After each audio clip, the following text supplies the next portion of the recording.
innovation and change is always ugly in the beginning.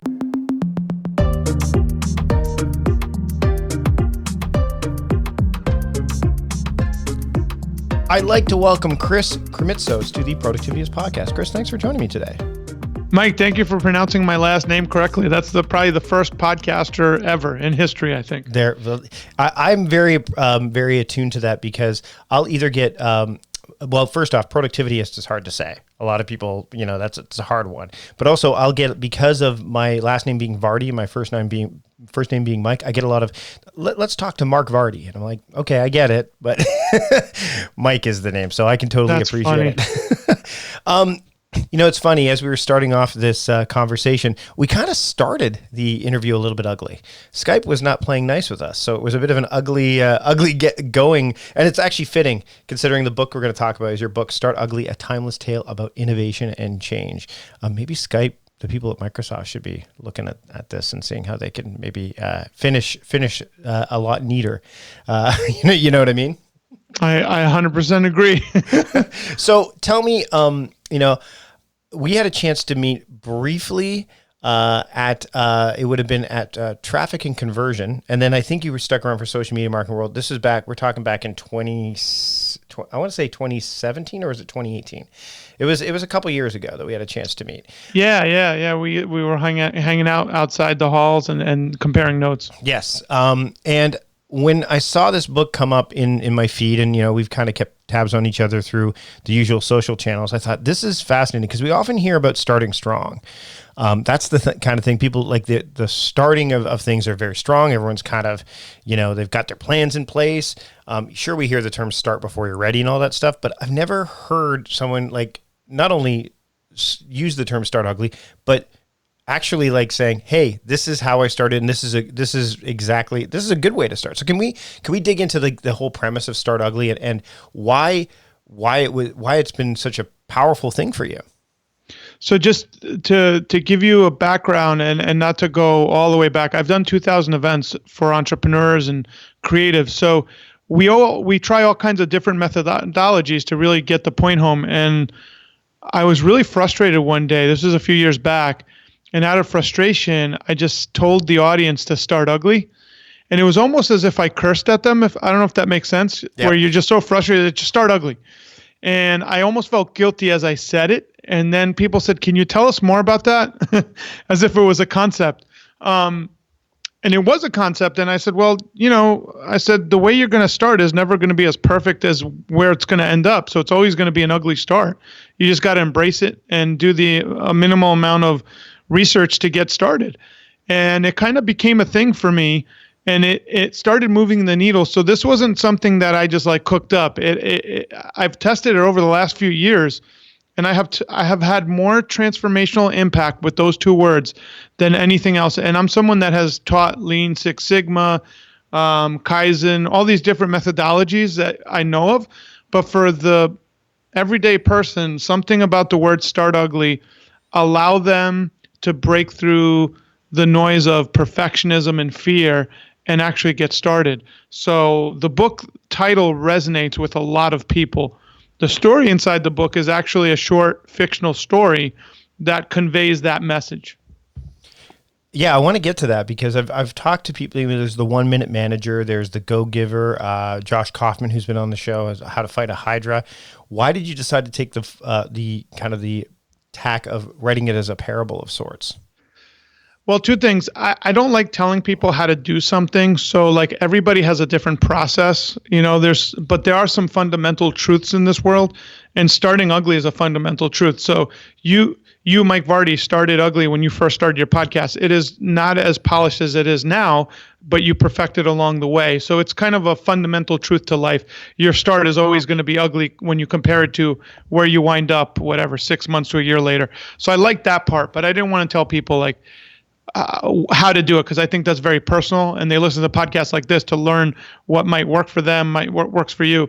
So a parable, I thought, was a really good way to get the story across. And I really enjoyed Who Moved My Cheese because it's so basic, it just makes sense. This is a little bit more sophisticated of a story, but it takes place in the early 1900s on a place called Manhattan Island. We know it as New York City now. But it deals with a gentleman who has a lumber mill. and an R&D laboratory. And basically, it's about an innovation that's about to eat his lunch that's right under his nose, but he doesn't see it coming, even though it was in his own laboratory. I want to dig into the idea of change because that's one of the central themes of the book. You know, if you go to Amazon, the link will be in the show notes and all that stuff. You can kind of see some of the stuff that gets talked about there. Why? I mean, you talk about just now the Gregory, the businessman, not seeing it coming. When you're starting ugly, how adept does that help you when it comes to dealing with change and innovation? Because I think that's something that people tend to get, especially as fast as technology and the world itself moves nowadays. Change can be a pretty scary thing. Does starting ugly help with the ability to deal with change? And if so, how? It does, because so two things. I get a lot of people that tell me, hey, Chris, I'm very successful, so I don't need this book. And I tell them, actually, the case study is about a very successful business person who loses his way. So here's two, like when people hear Start Ugly, like, I've already started. It's really meant for not only the people that haven't begun something, but what happens in business, especially in today's day and age, if we're not actively starting ugly in different areas of the business will be obsolete very shortly. So you have to condition yourself to understand that even though you've made a certain level of success, you still need to be looking around the corner for things you should be testing on and starting ugly. And then I literally have one page in this book that is a 7-step guide to how to start ugly. Very simple. But the key is to not be afraid of starting. So one of the inspirations of this book, there's multiple, but one of them, I'm in a very successful group of CEOs, okay, to the point where one guy has 700 employees. The other guy literally is extremely successful in what he does. It touches everybody's life. And I remember being in the group, and I don't know, I had mentioned something like, yeah, one of my goals is private jet travel because I could save a lot of time having private jet travel. And for some people hearing that, they might be like, wow, that's really out there. And I remember in this group of successful people, they'll be like, that'll be the day. And I'm like, wow, here I am with really successful people that make millions of dollars a year in revenues with their businesses, and they have limiting beliefs just like anyone else. So for me, if you're not willing to start ugly, you actually cap your growth. Can we go over some of those steps? Because I think that's, I mean, as much as I want people to be able to read the book, I think first off, let's talk about the one that you've got 7 of them in there. What is the one that kind of people maybe is the barrier for a lot of people where they get to it and they're like, I don't know. I'll go over the steps because they're very simple. Sure. The one is step 1, identify an opportunity, a new way of doing things. So that's very simple. You've identified something, you like it. For you, Mike, it might have been like, oh, I like this podcasting thing. Let me take a look at that. 2, research what you're getting into and set a time limit for the research. So I'm not telling people not to research. I'm just telling them set a time limit. Don't allow yourself to get bogged down trying to prepare for every eventuality. That is the perfectionist nightmare. That's what most of us try and do. There's no such thing as being prepared for every eventuality. Step 3, create a minimal viable thing, whatever that is. Something you're proud to share with the world. Don't get stuck on perfection. Step 4, commit to a launch date. Make it real and make it public by telling people. So put it on social media. Tell people that you're about to do that. And step 5 is start ugly and launch. So that's your launch date is the day you start ugly. The key to this, Mike, is step 6. It's after you've started ugly, there's step 6 is probably my favorite step in this. It's set check-in dates to assess. So you have A, if you determine you didn't like what you started, stop. Congrats. You don't have to think about it anymore. So it gives permission for people to stop. Ultimately, a lot of people see that as failure. I see the failure in spending time thinking about something for so long that you've wasted all that time. If you don't like something, you're allowed to stop. B, if you love what you're doing, right? This is step 6B. Decide what your endeavor will become. New business, new division, side hustle, hobby, and set milestones accordingly. And then 7, create systems and work towards perfect execution of what you just started. So I always tell people it's not start ugly, stay ugly. It's start ugly and perfectly execute along the way. It's interesting because one of the things that I've been, and I'm past this point now, but there was a point where when I was doing the podcast that I thought, I've gotten comfortable.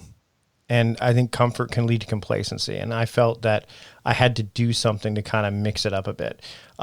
What role does comfort have when it comes to not only just starting something ugly, but maybe staying with something and realizing, like when you're assessing it, going, you know what, it's too comfortable now. How do I shake it up a bit? So I'll be quite frank with you. Like in the book, we use the case study of Gregory Sharp. Many times, the point of the book is many times those answers are right underneath your nose.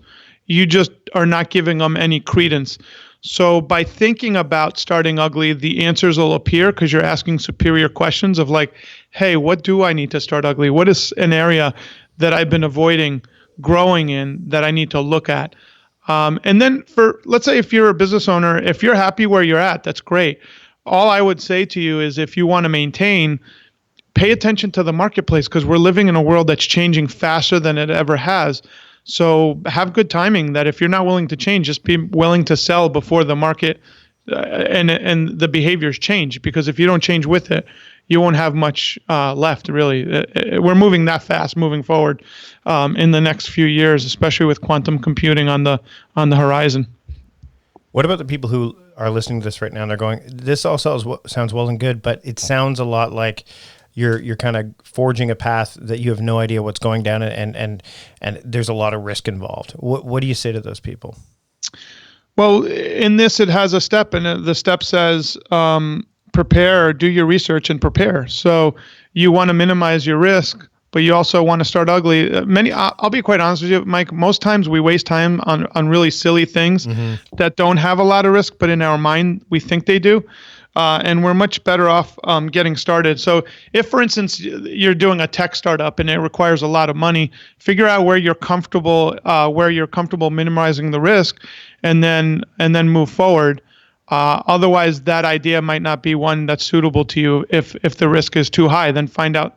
In this book, I have a brother-in-law that talked to me last year during the holidays, this almost same time, telling me how he wanted to create his own brew beer. And I said to him, how long? I go, you probably wasted more time thinking about it than doing it. And he had this excuse that it was very expensive. It's only $100 to start your own microbrew, but he just didn't do the research. He said to me, Chris, you know what?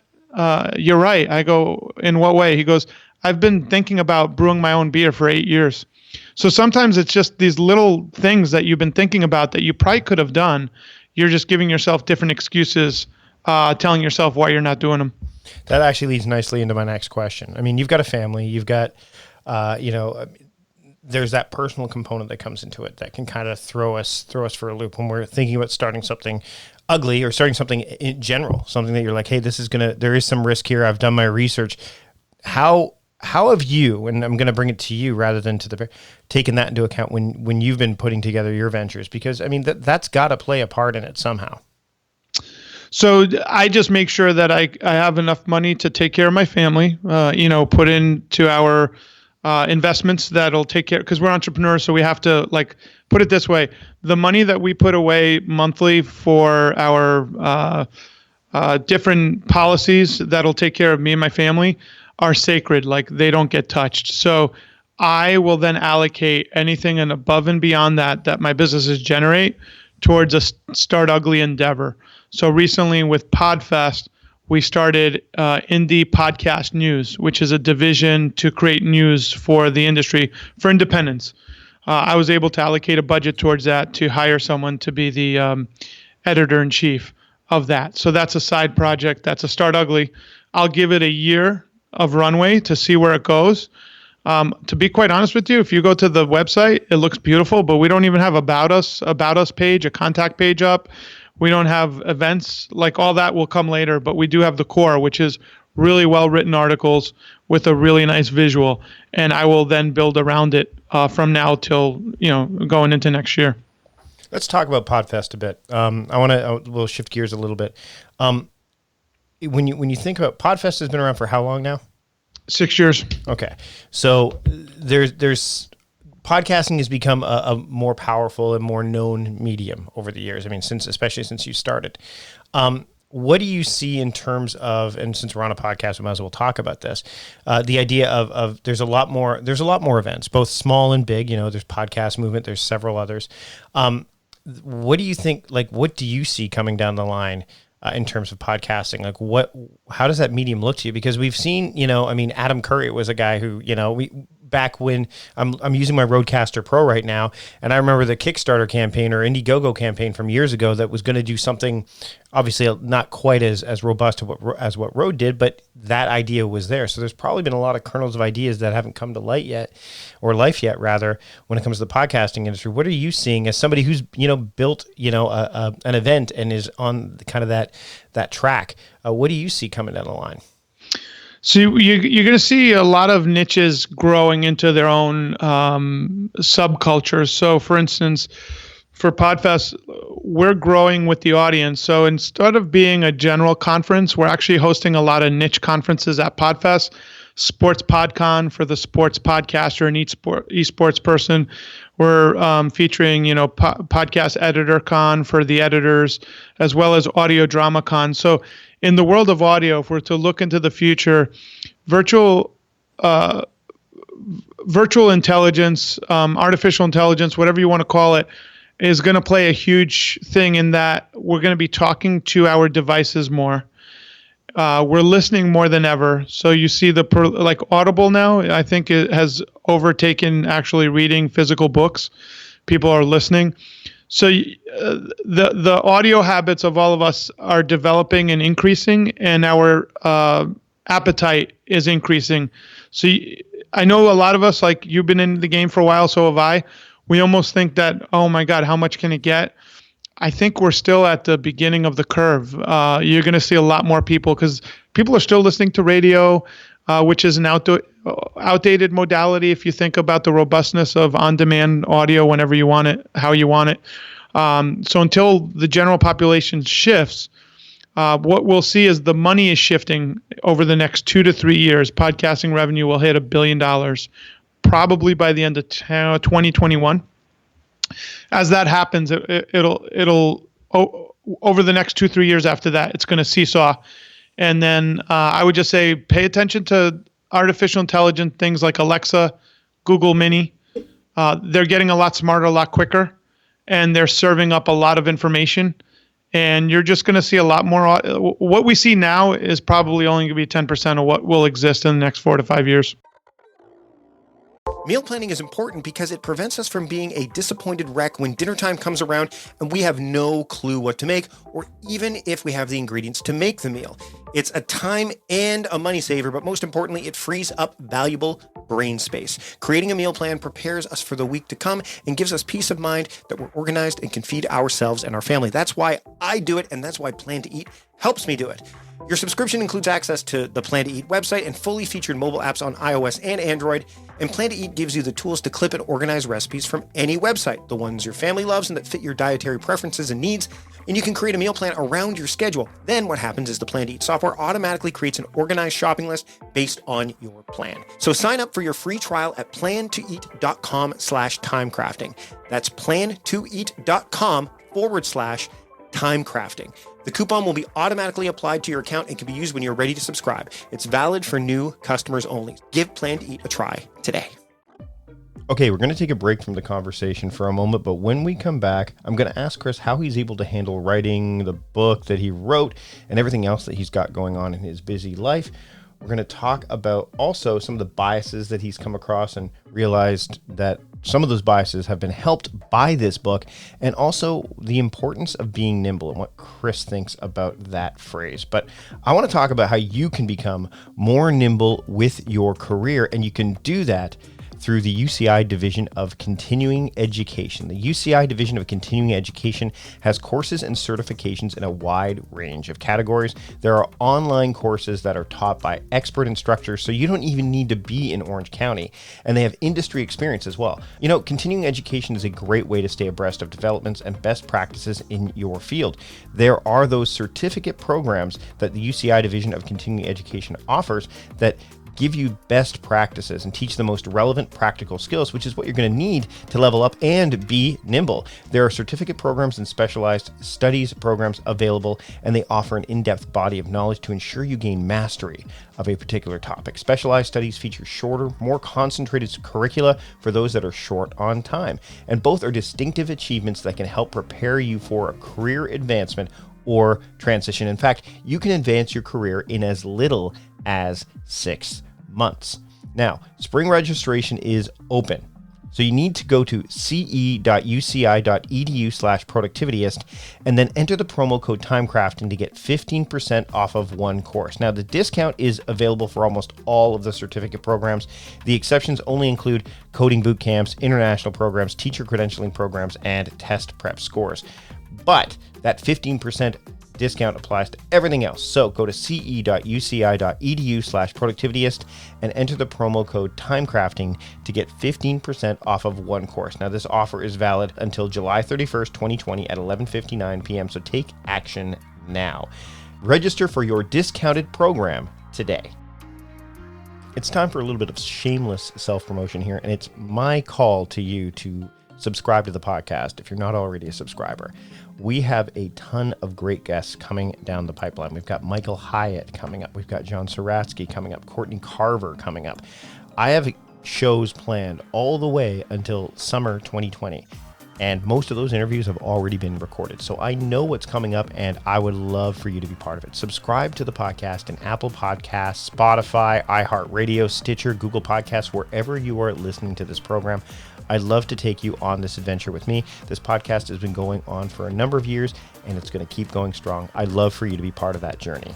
Again, subscribe to the Productivityist podcast today.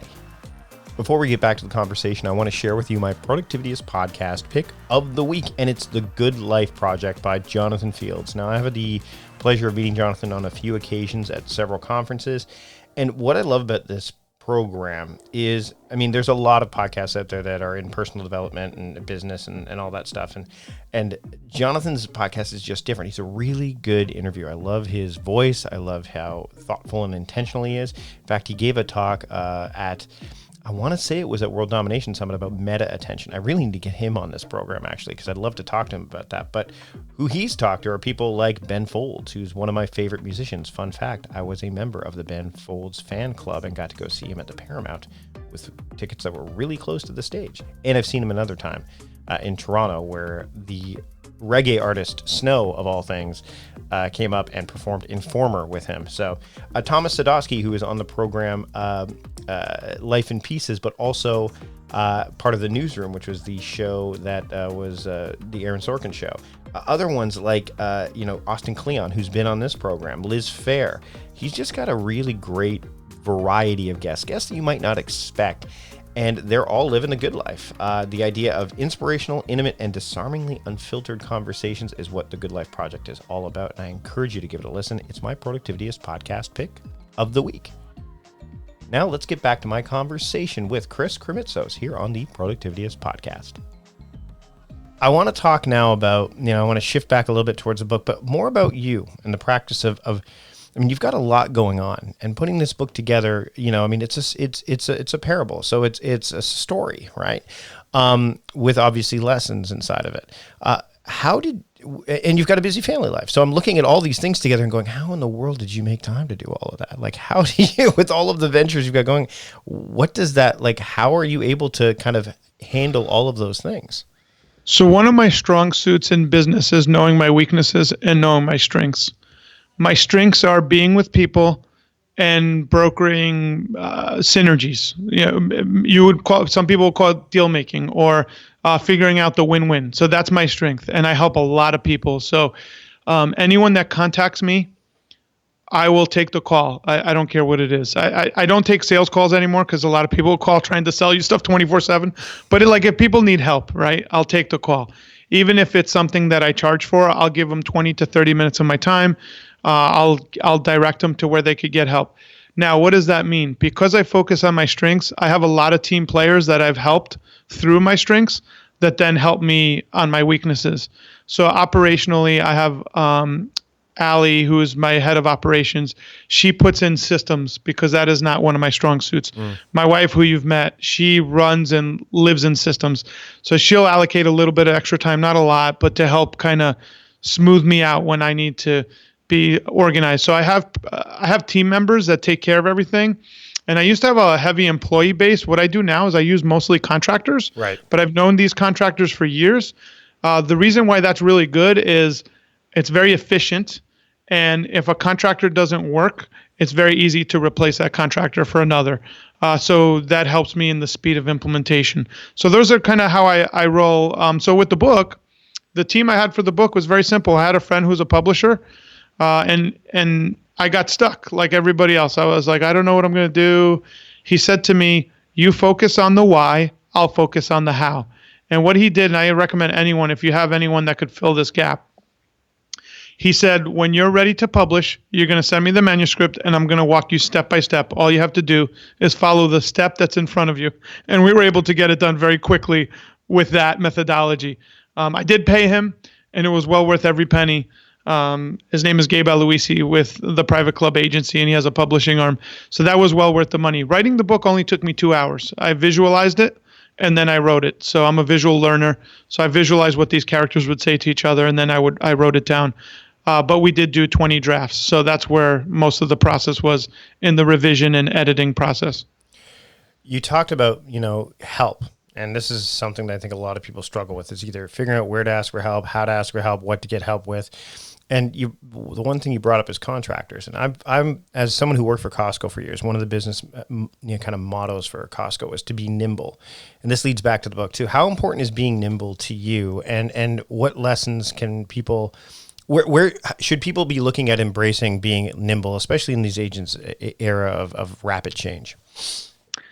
I cannot recommend being nimble enough. So how to be nimble is, if you have a block about using virtual assistants or going up on Upwork and finding someone, what I would tell you is start ugly and try it out and do it as an experiment, hoping to fail. And I guarantee you'll find the exact person you need. So for instance, my director of operations is virtual. She's out of Utah, but I use a service that went through thousands of people to find me the right fit. I can't do that locally. I'm leveraged to a very small pool of people. They were able to find me a cultural fit in another state using a service that goes through thousands of people and then picks the top tier candidates. So it is the nimbleness that I'm getting, because let's say this doesn't work. I have an agency that could then replace that person within a month. And I hate saying this, but I'm very loyal to my people. But in today's day and age, you have to get the work done. If you don't, you have to replace that player with someone that can. And it's extremely important and cost effective as well. Well, and not only that, but in a situation where maybe something doesn't work, and I've come across this where something doesn't work, you're like, if you've got a team of employees and something doesn't land the way, and they're reliant on you to that degree as the only real thing that you've got going on, and it can create some uncomfortable around us, and can actually keep you from moving forward with some of those maybe higher risk ventures, or the things that you really want to do, because you're like, okay, well, I've got these people that are, they're relying on me, right? I've had that where I couldn't make payroll, and I cannot tell you how stressful and how upsetting it is that you don't have money to pay your crew. For me, I was very lucky early on. I was young, and the people I had were very loyal. They stayed with me for 3 months without getting paid, and I asked them to leave multiple times. And they were so locked in the vision, we were able to make it through, and they helped me make it through. And then we were able to make back payroll and pay everybody back. But it's just very stressful. So if you want to have, there's other options now, much better. Mm-hmm. Like I use I call it virtual professionals, Mike, because I pay a premium. Right. So I'll pay, a lot of people will have, there's different ways to use, but if someone's working alongside me, day in, day out, they're virtual professional, and I'll pay up to $40 an hour for different tasks. So, it doesn't, just because it's virtual doesn't mean it's low cost. You could get a very high level person, depending on what premium you're willing to pay. And it's still a fraction of what I'd pay if I had a full-time person working alongside me. That's actually bringing up a really interesting thought around biases, because a lot of people, there's an example. A lot of people think virtual assistant, that's cheap, right? They overseas. They think, that's kind of what's in the zeitgeist, to agree. And I agree with you. There's lots of different options out there, and you're right. Not all of them are going to be that overseas kind of inexpensive option. That's gonna because a lot of people go to that when they're like, hey, I want to have help, but I don't have a lot of money. What are some of the other biases that you've come across, especially as you've put this book out there and you've talked to people about the book, that you've either realized or recognized that, hey, this is a bias that this book has helped break, and maybe some of the ones that you didn't think would be broken or challenged by the book, and even in your own life? Well, here's a really good one. I had a surgeon in a room once, and I remember they said to me, "Listen, I have a really hard time with this start ugly thing." I go, "Why is that?" He goes, "Well, I'm a surgeon." Because we can't start ugly on people, right? So I was like, "Oh, this is a good one, Mike." I was like, how do I address this, right?" Luckily, this was a friend of mine, so it wasn't one of those like, "I'm going to challenge you in front of the room." He was just openly expressing this, right? And I said to him, "Let me ask you something. You do procedures?" He goes, "Yeah." I go, "How did they start?" And you could see the light bulb go off. I go, "They had to start ugly somewhere, right?" And he goes, "Yeah, actually, they were very experimental when they started." So innovation and change is always ugly in the beginning. Doesn't matter how, whether it's the most perfect surgery that you have now, had to start ugly somewhere. Someone had to test it on something or someone. So that was an interesting one. I had another one where, ironically enough, it was a chiropractor, and he started shaking his head as I read the 7 steps I read you. And I went up to him after. I said, "Out of curiosity, you seem to have a really deep reaction on what I was saying." He goes, "I'm a chiropractor. I do very well for myself. I have 3." He had 3 practices in the city. He said, "But I just started this new line of CBD products." And he goes, "I'm making a lot of money from them." And I'm thinking to myself, what's the problem? He goes, "I just don't enjoy selling them." He goes, "It's just not something I like doing." He goes, "Your step 6, I had in step 6, if you remember, I said, if you determine you don't like what you started, stop. Congrats, you don't have to think about it anymore." He said to me, that freed me up to stop. So in the North American, but this is a very American thing, if you're succeeding in something and you stop, we label you as a failure. Right. So that little step gave him like the okay to stop. Like he's not a failure, it's just he doesn't like doing it. So why keep doing it if you want to focus on something else? So that was an interesting point of view. That's true. There are a lot of biases around in that, like, the idea of but conversely, and I guess this is something that I want to touch on, is that you can learn from failure too, right? So it's all perspective. I think a lot of this stuff, right? Where if you look at it from that perspective, but that said, yeah, if you don't like doing something and you stop doing it, you're especially if you put it out there, you're going to get that. I think you're going to get that no matter what. I think it's making choices around what to listen to, right? Yeah, and I wouldn't call it, I would reframe the word failure. Mm-hmm.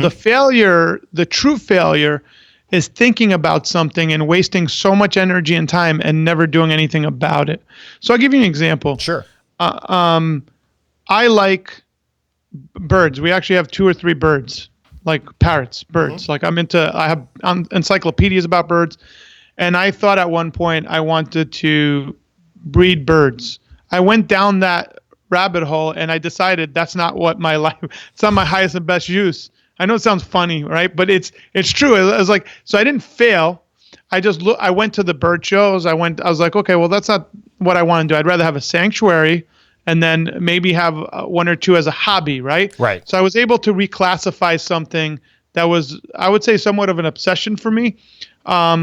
And my wife always says this, Katie's really good at this. Because I go, I failed at so many things. She goes, "You really haven't." She goes, "I wouldn't call it failure because I don't even act like it's a failure because it's not." She goes, "You just try different things and you decide what you like or what you don't like." Mm-hmm. And I'm like, you know what, Katie, that's a really good way of putting it. And I think we have to just look at us. We're trying what we like and what we don't like. And unfortunately, in this world, a lot of people don't know what they like. And what happens is other people's agendas become their agendas because they don't know what they haven't tried yet. So they have to find their direction. So Start Ugly is a way of stripping you of all your what ifs. So at the end of your life, you said, hey, I did it.